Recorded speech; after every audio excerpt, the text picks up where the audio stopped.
En la tarde del 23 de junio de 1965, Marvin Martin llamó a la policía de Houston para solicitar que verificaran que sus tíos, Fred y Edwina Rogers, estuvieran bien. Hacía ya un buen tiempo que no tenía noticias de ellos y aquello no era algo común en su relación. El capitán de la policía Charles Bullock y su compañero Ellen Barta se dirigieron a la casa del matrimonio Rogers para asegurarse de que nada extraño estuviera sucediendo. Sin embargo, lo que encontraron fue todo lo contrario. Antes de meternos a fondo, no olvides suscribirte a nuestro canal y activar la campanita para mantenerte al día con nuestras actualizaciones. Después de golpear varias veces la puerta de la casa ubicada en el número 1815 de la calle Driscoll y no obtener respuesta, los dos oficiales de policía decidieron rodear la casa para buscar algún tipo de indicio del que había alguien en la casa. En vez de eso, en la puerta trasera de la casa se encontraron una barricada improvisada hecha con macetones de flores para evitar que alguien pudiese entrar. Algo muy extraño, por lo que los oficiales decidieron apartar las cosas y entrar a la casa a través de la cocina. En la cocina tampoco había señales de Fred y Edwina Rogers, pero según las propias palabras de la policía, el jefe Bullock, había algo que los hacía sentir raros. Simplemente sabían que algo no estaba bien. Siguiendo sus instintos, el policía abrió la heladera. No tenía motivos lógicos para hacerlo, pero esa única acción reveló un infierno. Dentro del congelador habían varios paquetes de carne, lo que en un principio pensaron que se trataba de carne animal, pero al mirar en el cajón de las verduras se encontraron con que ahí habían dos cabezas humanas. Pertenecían a Fred y Edwina, de 81 años y 79 años, respectivamente. Los análisis forenses arrojaron que Edwina había recibido un disparo en la cabeza, mientras que su esposo había sido apaleado con un martillo. Pero no contento con quitarles la vida de una forma tan macabra, su agresor había descuartizado al matrimonio y en el proceso había castrado a Fred y había intentado deshacerse de sus intentos tirándolos por el inodoro. Como si esto no fuese poco, sus ojos además habían sido quitados de los cadáveres. La autopsia, que les había practicado posteriormente, permitió determinar que la pareja había fallecido 3 días antes de su hallazgo, es decir, el 20 de junio, el Día del Padre.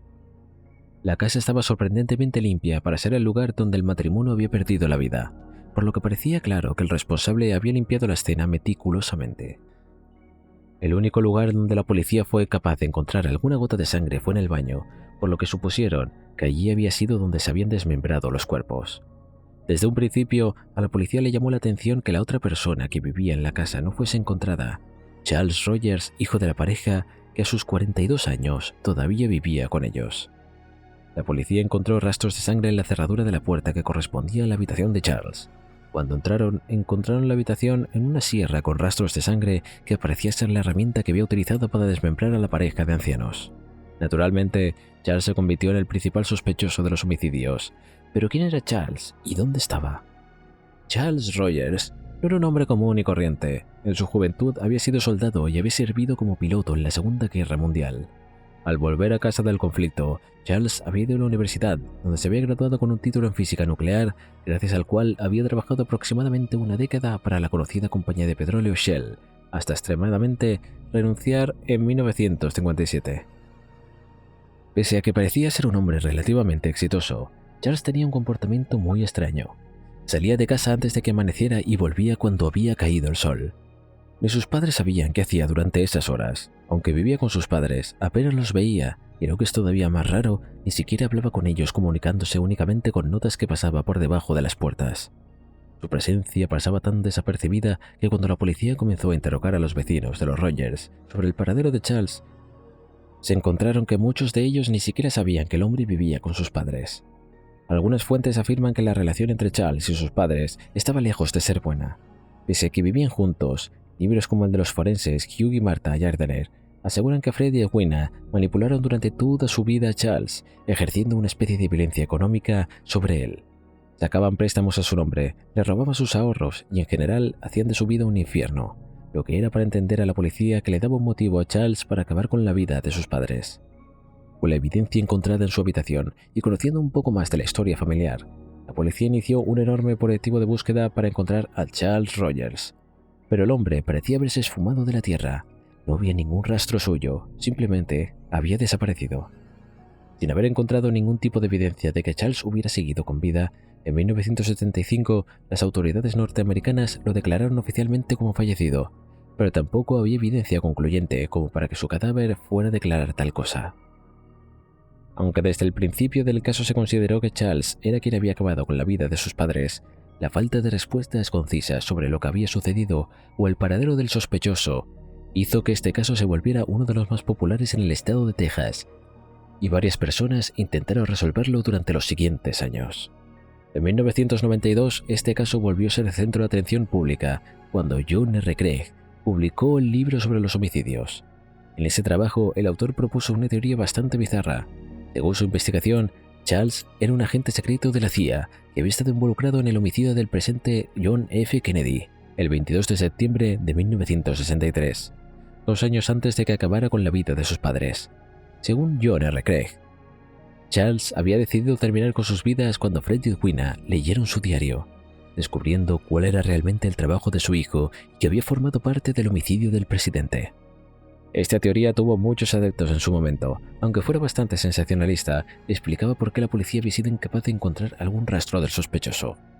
11 años después de esta primera teoría se publicó un nuevo libro, esta vez de los Gardenier, a quien ya nombramos. Según su libro, los homicidios habían sido motivados por la vida de abusos que le había tenido que soportar.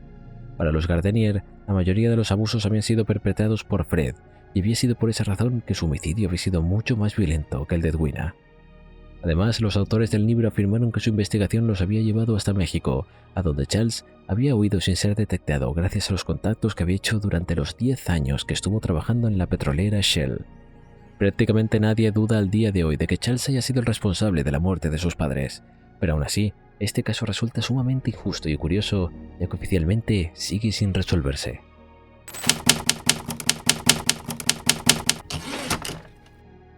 El 31 de mayo del 2014, Peyton Leuter, de 12 años de edad, fue encontrada por un ciclista en el claro de un bosque en la ciudad de Waukesha, en Wisconsin, Estados Unidos. Estaba acostada sobre un charco de su propia sangre. Tenía una cantidad incontable de heridas que a simple vista el ciclista no pudo contar. Nerviosamente el hombre llamó al 911 que llegó a la zona inmediatamente. Cuando Peyton fue hospitalizada, su estado era sumamente delicado. El equipo médico que la atendió en emergencias contó un total de 19 puñaladas que se dividían entre sus brazos, sus piernas y su torso, siendo en este último lugar donde se encontraban las más grandes. Una de las puñaladas estaba a menos de 1 milímetro de una de las arterias principales, mientras que otra de las heridas había sido directamente en su diafragma, lastimando su hígado y estómago, por lo que Peyton debió someterse a una cirugía de urgencias de más de 6 horas para lograr reparar el daño que sus atacantes le habían provocado. Sorprendentemente, la niña de solo 12 años logró sobrevivir. Era un caso de lo más particular y se volvió todavía más increíble cuando, tras hablar con la familia de Peyton, descubrieron que sus atacantes habían sido sus amigas. Peyton había pasado la noche en una fiesta de cumpleaños de pijamas en la casa de su amiga Morgan Geyser, con quien llevaba siendo amiga desde hace 4 años. Cuando Peyton se había acercado a Geyser cuando la había visto almorzar sola, desde entonces ambas se habían visto inseparables, incluso cuando sus personalidades no eran similares. Morgan era una chica más bien tímida, solitaria, mientras que Peyton era todo lo contrario, alguien dulce y amable que intentaba ver lo mejor de las otras personas. Juntas, las dos niñas habían entablado una amistad que parecía de lo más normal. Solían quedarse a dormir en la casa de la otra, pasar tardes jugando, pintando y todo tipo de actividades comunes para su edad. Sin embargo, cuando estaban en sexto, su relación comenzó a cambiar, cuando Morgan comenzó a hacerse amiga de Anissa Weier. No era que Peyton estuviese celosa de que Morgan tuviera otras amigas, sino que a partir de su nueva amistad había comenzado a actuar raro. Anissa le había mostrado a Morgan todo sobre Slenderman, el popular personaje de creepypastas, y eso se volvió la obsesión de ambas. Peyton, por más que quisiera, no lograba entenderlas. Las historias de Slenderman le resultaban un tanto aterradoras. Durante un tiempo, Peyton mantuvo su relación con Morgan intacta, pese a que le asustaba escuchar a su amiga hablar de Slenderman, hasta que comenzó a tener pesadillas que involucraban al personaje del que su amiga hablaba como si fuera real. Completamente asustada, decidió que lo mejor iba a ser distanciarse de Morgan, pero le preocupaba que si ella no era su amiga, nadie lo sería, por lo que tomó la distancia, pero no acabó con su amistad por completo. Mientras la amistad de Morgan con Peyton iba alejándose, por el contrario, la amistad con Anissa crecía a ritmos acelerados. Las dos chicas vivían en el mismo complejo de apartamentos y por lo tanto podían compartir el mismo autobús.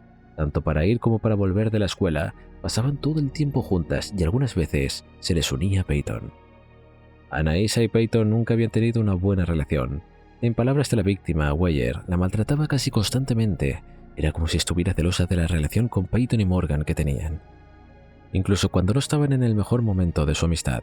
Además, Anaïsa alimentaba la hiperfijación de Morgan con el personaje ficción de Slenderman. Incluso la convenció de que era real. Le aseguraba que vivía en el bosque de su ciudad y que si querían conocerla personalmente y convertirse en sus favoritas, necesitaban quitarle la vida a alguien. Fue así que comenzaron el macabro plan que llevarían a cabo en la mañana del 31 de mayo. Sin tener idea de lo que se esperaba, Peyton se reunió con ellas para festejar el cumpleaños de Morgan, que había sido unos días antes. Las tres chicas fueron a patinar a la pista de patinaje de la ciudad y después fueron a comer yogur helado antes de ir a la casa de Anaïsa para tener una fiesta de pijamas. Pese a que no había ido nada fuera de lugar, Peyton pudo sentir el ambiente un tanto extraño. Morgan, que siempre era la última en dormirse en ese tipo de reuniones, fue la primera en irse a dormir y la primera en despertarse junto a la dueña de la casa. Cuando Peyton se despertó de la mañana siguiente, las otras dos no estaban en la planta de abajo del apartamento. Curiosa, se acercó a ellas y tras desayunar, Morgan propuso ir a dar un paseo al parque. No era común que a Morgan le dejara ir sola, pero como estaba festejando su cumpleaños y estaba con sus amigas, Peyton no pensó en eso, simplemente aceptó. Tras un rato de caminar en el parque, Anaïsa sugirió que jugaran a las escondidas en el bosque, que dudaba a unas cuadras. En ningún momento Peyton pensó que allí iban a intentar acabar con su vida. Morgan empezó a contar mientras las otras dos se escondían. Fue cuando Anaïsa le dijo a Peyton que se acostara y se escondiera con ramas en las hojas, algo que a Peyton le pareció lógico. En realidad, Anaïsa no le estaba dando un consejo de cómo esconderse, estaba intentando facilitar todo para empezar su plan. Cuando Peyton estuvo acostada, Morgan se acercó para sacar un cuchillo que había traído de la casa de su amiga y comenzó a apuñalarla. Los recuerdos de ese momento son borrosos para Peyton, pero cuando las otras dos la abandonaron seguras de que ella estaba sin vida, la víctima logró hacer lo impensable. Con la poca fuerza que le quedaba se levantó, apoyándose en los árboles, y logró avanzar hasta el claro del bosque, donde un rato después fue encontrada por el ciclista. Mientras Peyton todavía estaba en cirugía, Anaïsa y Morgan fueron atrapadas en una tienda de muebles cerca de la Interestatal 94, a unos 7,5 kilómetros de donde habían atacado y abandonado a su otra amiga. Tenían en su posesión el cuchillo con el que la habían atacado. Estaba guardado en una bolsa hermética, como si se tratara de evidencia. Cuando la policía les preguntó qué estaban haciendo tan lejos de su casa, contestaron que iban de camino a conocer a Slenderman a su casa, llamada Slender Mansion, la que quedaba ubicada en el Parque Nacional Nicolet, a 320 kilómetros de donde estaban. En sus primeros interrogatorios, Morgan fue descrita como una persona sin empatía ni arrepentimiento por lo que había hecho, mientras que Anaïsa parecía sentirse más arrepentida por haber atacado a Peyton, aunque ambas afirmaron que habían hecho lo necesario para conocer a Slenderman. Dado que ambas chicas habían admitido lo que habían hecho, la investigación policial se centró en determinar si eran o no conscientes de lo que habían hecho y por lo tanto inimputables por sus acciones. Las pericias psiquiátricas que se le hicieron a Morgan demostraron que la adolescente había sufrido de alucinaciones visuales y auditivas desde toda su vida. Normalmente veía fantasmas, colores, paredes que se derretían, incluso amigos imaginarios que se llamaban Seb y Maggie. Incluso su madre describió a Morgan como alguien con delirios psicóticos, y a ese testimonio se sumaron los testigos de los funcionarios del correccional en el que la chica había sido recluida de forma preventiva hasta su juicio. Estas personas declararon que a menudo encontraban a Morgan hablando sola, fingiendo que era un gato o quedándose con hormigas como si fueran sus mascotas, además de tener una conversación con personajes ficticios como Slenderman o Severus Snape. En el otoño del 2014, Morgan Geyser fue trasladada a un hospital psiquiátrico llamado Winnebago Mental Health Institute, donde se iba a determinar si era o no competente para tener un juicio. En ese lugar, en octubre de ese año, se le diagnosticó con esquizofrenia tipo paranoide. Durante los siguientes 2 años, Morgan estuvo en una institución recibiendo tratamientos para su enfermedad, lo que no fue sencillo. Finalmente, el 23 de marzo de 2016, se consideró que estaba estable para recibir un juicio, donde fue enviada de nuevo a Winnebago Mental Health, convirtiéndose en la paciente más joven. Allí debería permanecer 3 años o hasta que sus síntomas mitiguen. Si esto llegara a suceder, tiene una condena de 40 años para cumplir en prisión, pero dado su inestabilidad y lo severo de su enfermedad, es probable que nunca suceda. Anaïsa Weyer, por su parte, fue acusada por homicidio en 2º grado y fue considerada como una adulta para su juicio.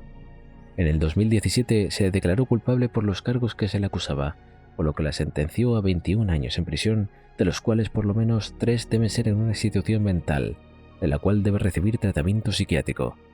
En caso de recuperar la libertad, deberá estar bajo supervisión comunal hasta los 37 años. Peyton hoy por hoy es una chica común y corriente, y pese a lo que sucedió, continúa intentando ver lo mejor de las personas, aunque le llevó mucho tiempo recuperar la confianza en los demás y también su salud física.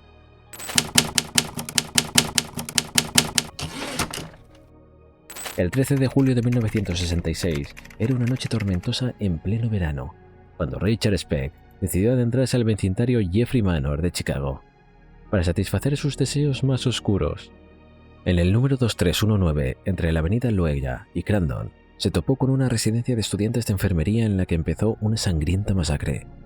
Esta noche había demasiado calor, por lo que los estudiantes habían dejado sus ventanas abiertas mientras estudiaban para sus exámenes o prácticas, completamente ajenas que a las 11 de la noche entraría por la ventana un sujeto como Richard. Corazón Amurao, una de las estudiantes, estaba ya acostada cuando escuchó que alguien golpeaba su puerta. Convencida de que se trataría de alguna de sus compañeras, decidió levantarse para abrirles, aunque tras la puerta no había ninguna de sus amigas, sino Richard, un desconocido que apestaba a alcohol y que en su mano derecha llevaba una pistola. Pese al susto inicial, el hombre parecía no ser una amenaza. Les explicó que no pensaba hacerle daño, solo necesitaba dinero. Inmovilizó a Corazón y la llevó al living, repitiendo este proceso con las otras 7 estudiantes que estaban en la casa en ese momento. Cuando estuvieron juntas, las siguió a las habitaciones, apagó la luz y les exigió que le diera todo su dinero, apenas eran $100. Hasta ahí, si bien era un copamiento y robo horrible, no era un crimen diferente a otros, pero todo comenzó a cambiar alrededor de las 11:30 de la noche, cuando llegó a la residencia Gloria Davy, otra de las estudiantes que vivía allí. Sin motivo aparente, la llegada de Gloria hizo que Richard se volviera mucho más violento. Cortó una sábana en tiras y ató a todas las chicas juntas. Lo lógico hubiese sido que se hubiese marchado con el botín que había conseguido, pero en vez de eso, comenzó a ponerse nervioso. Golpeó su revólver contra el suelo, no quería irse. Así que tomó una de las chicas y la guió hasta otro de los dormitorios, donde la torturó, abusó de ella y finalmente le quitó la vida mientras sus compañeras y amigas lo oían todo. Una de otras chicas fueron convirtiéndose en otra víctima mortal de Richard Speck, todas menos una, Corazón Amurao. Mientras Richard llevaba una por una a sus compañeras a la habitación contigua, Corazón aprovechó la distracción para esconderse bajo la cama, manteniéndose en completo silencio mientras veía cómo las chicas eran guiadas fuera del dormitorio para no volver.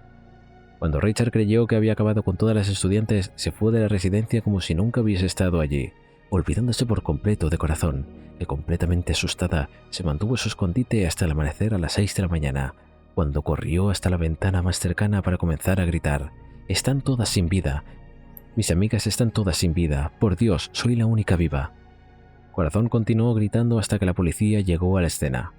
De la escena del crimen la policía pudo encontrar huellas, pero el reconocimiento del culpable llegó 2 días después, gracias a Claude Lunsford, quien se acercó a la policía de Chicago para declarar que el 15 de julio había estado viviendo en el bar Star Hotel con un hombre que se parecía mucho al retrato hablado que la policía había publicado el día siguiente, el 16 de julio.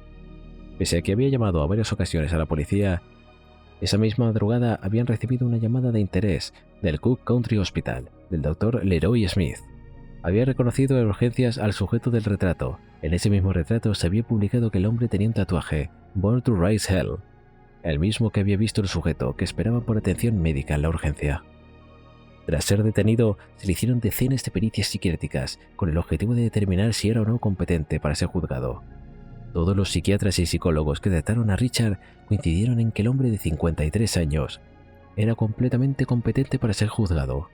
El juicio inició el 3 de abril de 1967, y mientras que la defensa del acusado basó sus argumentos en que Richard Speck no recordaba haber cometido los homicidios, un argumento que no preocupaba a la fiscalía porque tenían a Corazón Amurao como testigo capaz de identificarlo. Y eso fue lo que pasó. La única superviviente de la masacre sucedía casi un año antes. Se paró en el estrado frente al hombre que le había quitado la vida a sus 7 compañeras y tocado su pecho dijo: «Ese es el hombre». Además del testimonio de la única superviviente de la fiscalía, presentó como evidencia concluyente las huellas que habían hallado en la escena del crimen, que coincidían con las del acusado. En el juicio se probó que la masacre no era la primera vez que Richard había hecho algo fuera de la ley. La fiscalía logró demorar que Richard había sido desde su adolescencia una persona problemática. desarrollando una adicción por el alcohol y mientras todavía estaba en secundaria y siendo arrestado más de 41 veces antes de cumplir los 24 años de edad. Shirley Malone, su exesposa, declaró que Richard a menudo abusaba de ella, obligándola a punto de cuchillo.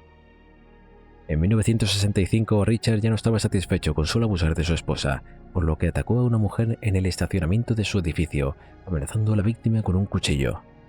La mujer logró escapar y pedir ayuda, lo que le valió a Speck una sentencia de 16 años en prisión, aunque un error burocrático acabó deliberándolo cuando había cumplido solo 6 meses de condena. Cuando fue liberado, Shirley Malone, su esposa, decidió empezar el divorcio y mudarse a otra punta del país con sus hijos, temiendo por su vida. Desde ese momento, la violencia solo comenzó a escalar. Richard se mudó a Monmouth con su hermana y allí protagonizó otra serie de ataques. Apuñaló a un hombre en una pelea de bar, robó un auto y un supermercado, pero también ocupó la casa de una mujer de 65 años, de quien abusó y torturó. Finalmente, antes de la masacre, le quitó la vida a un hombre de 32 años que trabajaba en el mismo bar que él. Huyendo de eso, Richard se mudó a Chicago con otra de sus hermanas, donde cometería la masacre en la residencia de estudiantes. Después de escuchar toda la evidencia, el jurado necesitó únicamente de 45 minutos para liberar. Rápidamente, todos llegaron al consenso de que Richard Speck era culpable de los homicidios de las 7 jóvenes, entre 20 y 23 años. Inicialmente, el juez sentenció a Speck a pena de muerte, pero en 1971, debido a un error burocrático, su condena cambió de morir en la silla eléctrica a cadena perpetua, la cual cumplió en Statesville Correctional Center, en Illinois, donde a menudo se le atrapó con diferentes drogas en su poder. En la mañana del 5 de diciembre de 1991, Richard Speck falleció en un infarto al corazón. Tenía tan solo 50 años. Su cuerpo sin vida nunca fue reclamado por su familia, ni por su hermana, ni su exesposa o sus hijos, por lo que la prisión estatal decidió incinerar sus restos y deshacerse de ellos en un lugar desconocido, en un intento de evitar que se creara un lugar de culto como ha pasado con otros criminales violentos.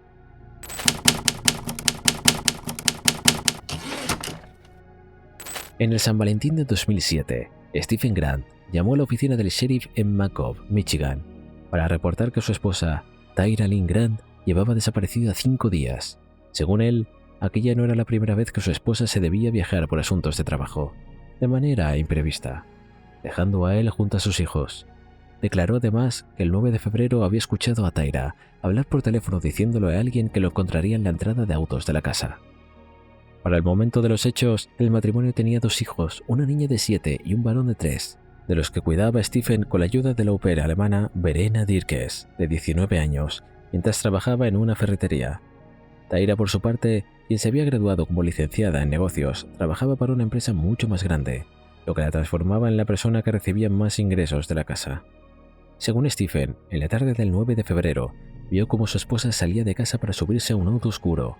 Esa habría sido la última vez que la había visto. Durante las siguientes semanas, en varias ocasiones, Stephen hizo apariciones en los medios locales mostrándose como un esposo devoto, preocupado y nervioso, que solicitaba la ayuda de la audiencia para conocer el paradero de la mujer con la que llevaba casado ya varios años. En algunas de las entrevistas dadas a los medios de comunicación, Stephen afirmó estar siendo acosado por las autoridades policiales, que negaron esta acusación y por el contrario dejaron saber en una conferencia de prensa que el esposo de Tyra no había sido tan cooperativo con la investigación como intentaba mostrarse en la televisión. Explicaron en varias ocasiones que el hombre había negado a contestar a sus preguntas o incluso tomar una prueba de polígrafo. La negación constante de Stephen a ser interrogado hizo que la policía comenzara a sospechar, por lo que el 2 de marzo, con una orden de allanamiento de por medio, la policía se dispuso a revisar la casa de la pareja. Lo que encontraron les dejó impactados. En una bolsa de basura ubicada en el garaje de la casa encontraron el torso femenino que supusieron que correspondía a Tyra. Stephen ya había huido de la casa, por lo que la policía tenía ya una orden de captura. Su escape no duró demasiado, ya que se delató a sí mismo 2 días después, cuando utilizó su teléfono celular para llamar a su hermana. Esa llamada permitió que la policía rastreara su paradero hasta el norte de Michigan, específicamente en Wild Ness State Park, a donde condujo esa noche y se dispuso a perder la vida bajando del auto sin ropa para congelarse. Cuando la policía lo halló, tuvo que ser trasladado en helicóptero hasta el hospital más cercano para ser tratado por hipotermia. El 5 de marzo, un día después de ser hallado, el sheriff Mark Hackel dijo en conferencia de prensa que Stephen había dado su confesión estando todavía en el hospital. El sheriff Hackett informó que Stephen había admitido haber estrangulado a su esposa en la noche del 9 de febrero, después de que tuvieran una discusión en la que Stephen había acusado a Tyra de pasar mucho tiempo con uno de sus compañeros de trabajo. De hecho, según su historia, Tyra acababa de volver de un viaje de negocios a Puerto Rico con ese compañero. Lo más tétrico de toda esta confesión era que sus hijos dormían en sus cuartos mientras Stephen acababa con la vida de su madre. Mientras sus hijos todavía dormían, Stephen trasladó el cuerpo de su esposa hasta la ferretería de su padre en donde trabajaba, y allí desmembró por pedazos el cadáver, separándolo en bolsas que dejó en diferentes zonas de la ciudad, por ejemplo, cerca de Stony Metro Park. Pero cuando se enteró de que la policía iba a buscar el lugar, entró en pánico, por lo que se dirigió al parque de noche para recuperar los restos que había deshecho allí, entre ellos el torso de su esposa. Esperando evitar el descubrimiento, Stephen cambió metódicamente las bolsas que había tirado a los restos de Tyra y las reemplazó por bolsas negras de basura que guardó en su garaje, donde posteriormente las encontró la policía. El 6 de marzo, ya teniendo el alta médica, Stephen fue acusado oficialmente de los cargos de homicidio premeditado en primer grado, además de otros 2 cargos por mutilación y desmembramiento de un cuerpo sin vida.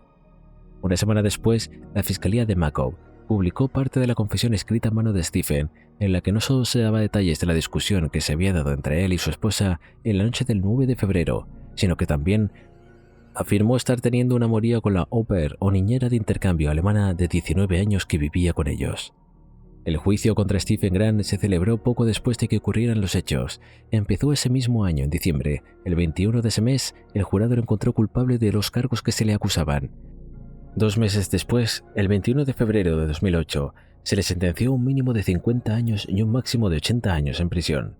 Sentencia que intentó apelar en varias ocasiones, primero argumentando que no se había cumplido sus derechos a un juicio neutral, dado lo público de su caso y la cobertura mediática del mismo. Esta primera apelación le fue completamente rechazada y en su lugar se ratificó su condena finalmente a finales de marzo de 2010. En marzo de 2015, Stephen Grant volvió a presentar una petición para que se revisara su caso, ya que según él, la policía había obtenido su confesión de manera poco legal, ya que él estaba recibiendo un tratamiento médico por hipotermia, negándole la posibilidad de tener asesoría legal con un abogado antes de dar su declaración y evitando que tuviera un juicio justo.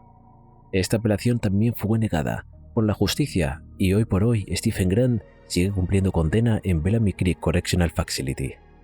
Alicia Standefer, a la hermana de Tyra, se le otorgó la custodia de sus 2 sobrinos, quienes entonces viven con su tía en Ohio. Alicia y el resto de la familia de Tyra han dicho públicamente que los hijos de la pareja tendrán acceso a leer la confesión de sus padres, si es que así lo desean cuando sean adultos. La idea es no inculcarles la verdad sobre lo perverso de su padre al acabar con la vida de su madre. Hoy por hoy, casi a 20 años de este crimen, se sigue recordando en todo Michigan, y a menudo participa en los diferentes eventos que se realizan para recordar y concienciar sobre la violencia doméstica. Estos eventos organizados con el nombre de Tyra son organizados por la familia de la víctima. Por otra parte, el 13 de junio de 2008, el padre de Stephen, William Al Grant, se quitó la vida disparándose en su casa de Capac, en Michigan. Si bien el servicio de emergencia llegó mientras todavía estaba con vida, William perdió la vida en el hospital Port Huron. Públicamente, uno de los vecinos y amigos del hombre declaró que William nunca había sido capaz de superar el hecho de que su hijo hubiese acabado con la vida de su esposa y destruido su propia familia.